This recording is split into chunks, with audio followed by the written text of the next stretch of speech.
Hello, my name is Sofia and I work as a LARP educator and teacher at Liveverkstaden in Sweden. Okay, so when we at Liveverkstaden talk about making a LARP, we usually say that you need 4 cornerstones, 4 important things to make any kind of LARP. So first, you need a place, a world, somewhere for everyone to act in. It could be a spaceship, a magic forest, maybe archery doing somewhere, whatever works for you and what feels important for you. Second part is you need characters. You always play someone other than themselves or yourself in a LARP. Third, you need something to happen. Otherwise, it will be very boring, and no one likes a boring LARP. And the most important part, the 4th cornerstone, is you need rules. Just like in any board game or sports, you need frames to make sure that everyone knows what to expect and have as fun as possible. Okay, so Johannes, former teacher, environmental politician, you are a LARPer since how many years? 20 years now. 20 years? Yeah. So how did you end up talking about the environment? What makes it so, what makes you enthusiastic about it? Yeah, so because it's such an important topic, I always felt that the environment and the climate crisis is such an under-discussed topic. Even now, actually, and the solutions or so-to-be solutions that some people bring up. So I have always sympathized with the green ideology, and that's why I became a politician for the Green Party. Well, that makes a lot of sense. So how do you feel that we can use LARPs more when talking about the environment? Oh, great topic. Yeah.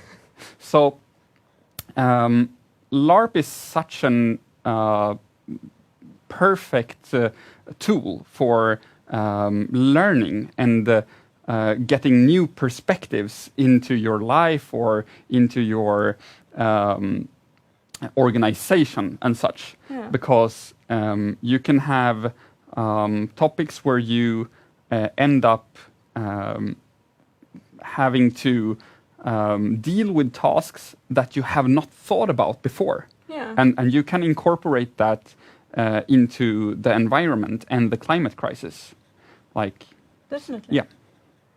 I would say we have one environmental LARP where we talk about how they need to build they get to choose, they get to discuss whether or not to build a factory with solar panels on that. You need lithium for it, and the lithium is in a forest where you have this really cute furry animal. Oh, wow. Because cute furry animals always work. Oh, great. And I mean, it's a made-up world. It's a made-up fiction. You have this made-up society where they play different characters who discuss made-up fiction in any way, a made-up topic. The Björks are a fantasy animal. But it's also the current affairs where you really discuss taking away an animal and building a factory. The factory helps us in the future and long term, but also furry, cute animal. Yeah. Kids love cute furry animals, so usually they don't think about the future. Yeah. But we need to make them aware that things are happening, and they need to think long term. Yeah. And it's a really hard topic, but LARP is an excellent tool for it. So I have used similar topics when I have taught about natural science, like if the students wanted to build a shopping mall in a forest or in a crop field. There is the forest with very high ecological values, and then we have the crop field, which is very important also for ecological values because you need food, and you need to be sustainable, and so. So I feel like, and also this animal in your LARP, the animal is a part of the ecological system. Yes. And that's also a very important thing to understand, that we are like, the world is all connected. Connected. What happens here, the things we do here or in industries in the other parts of the world will affect people on another place in the world. Like people who become refugees because of the climate change. Yeah.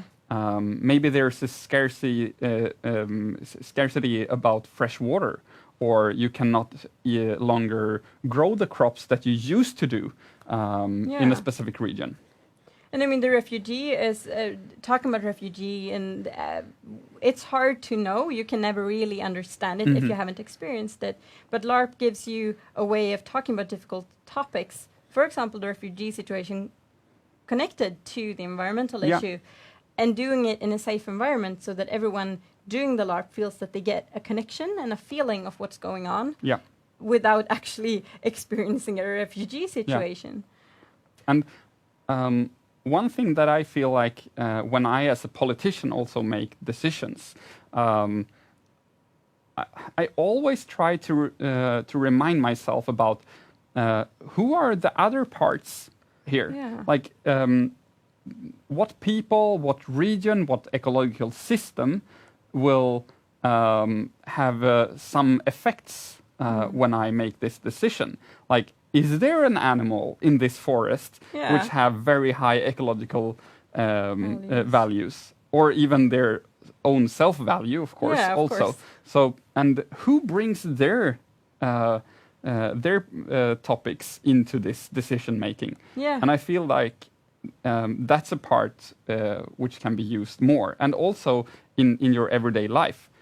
So if you as a student can attend more LARPs in school, you can also learn and see other people's perspectives. Yeah. And also one thing about school, because one part in learning is reflecting upon different things. And when you LARP something, you have the power to make decision making, which will be only imaginary, but you can see the outcome. And maybe you can extrapolate from that into your own personal life, or into your business, or like in your workplace. Yeah, definitely. That's a very good point. Yeah. Everyone can use the LARPs and the ways of getting new perspectives to evolve and educate themselves. And I think that you cannot stress how important it is to educate people about the climate change and the environmental topics, because it's a topic that involves everyone in the world. You cannot escape from it. Thank you so much for coming. Thank you for having me. It's been a pleasure. Okay, so what is then the difference between any kind of LARP and an EduLarp? So the main thing is that you need to have a conscious educational thought throughout the entire thing. You need to have some kind of introduction, a workshop to introduce the participants to the LARP. You need to have a LARP and then a debrief. And the debrief is one of the most important things when doing an EduLarp.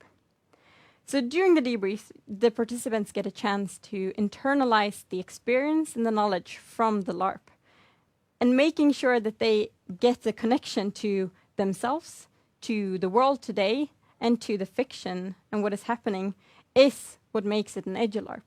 They need to understand how the LARP connects to themselves to be able to understand what they have experienced. And LARPs give you a safe environment to talk about all kinds of difficult or easy topics. And that is the most important thing. You get a real experience, but your character experiences something in a fiction that is safe enough to allow you to do all kinds of things without the consequences of everyday life. You get to try new things without it affecting you as a person, but only your character. And that gives you perspective of how things can happen.